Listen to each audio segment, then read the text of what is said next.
Buxoro azaldan o'zining qadimiy arxitekturasi, me'moriy majmualari bilan dunyo diqqat markazida bo'lib kelgan.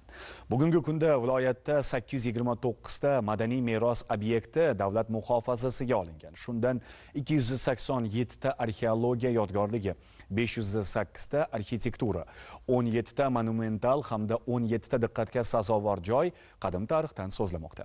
Asrlar oshaqqat rostlagan bu inshootlar umrboqiyligini ta'minlashda usta restavratorlarning o'rni nihoyatda kattadir. 2023-yilning sentyabr oyida Saudiya Arabistonining Ar-Riyod shahrida o'tkazilgan UNESCO umumjahon merosi qo'mitasining 45-sessiyasida Buxoroning yana bir o'tmish durdonasi Chorbakir ziyoratgohi ham nufuzli tashkilot ro'yxatidan joy olgan edi. Buxoro shahridan 6 kilometr g'arbda joylashgan mazkur obida so'nggi yillarda dunyo sayyohlarini o'ziga ohanrabodek chorlamoqda. Mehmonlar serqatnov manzil atrofida muhofaza devorlarini asl holda tiklash borasida boshlangan ishlar esa ziyoratgohni yanada ko'rkam manzilga aylantiryapti. E'tiborli tomoni, bu ishlarga sharqona va qadimiy uslublar bo'yicha katta tajribaga ega restavrator G'ulommirzo G'ulomov ham munosib hissa qo'shmoqda. Prezidentimizning tashabbuslari bilan katta ishlar boshlanib yuborildi.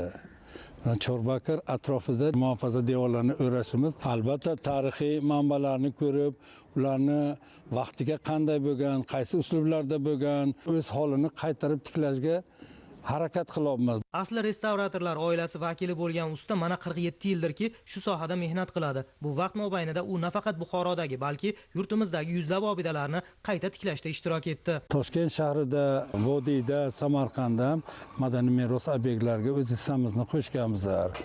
Buxoromizda Arq qo'rg'oni devorlari, Amir Salom xonasini o'zi qaytadan tiklab topshirganmiz. Dunyo tan oldi restavratsiyamizni. Ko'p taniqli mamlakat restavratorlari kelib, bizning fikrimizni olib harakat qilyapti. Samarqandda Al-Buxoriy majmuasida eng katta nozik ishlarni, demak, bizni ustozodalar ishlayapti. 65 yoshni qarshilagan usta restavrator bugungacha 200 dan ortiq shogirdlar yetishtirdi. Muhimi, Buxoroda tashkil qilingan restavratorlar maktabi rivojida u bugun bor imkoniyatini ishga solyapti. Bu esa mamlakatimizda turizm sohasi yanada rivojlanishi uchun ham keng yo'l ochadi. Bizda hozircha shular. O'zingizni ehtiyot qiling, omon bo'ling.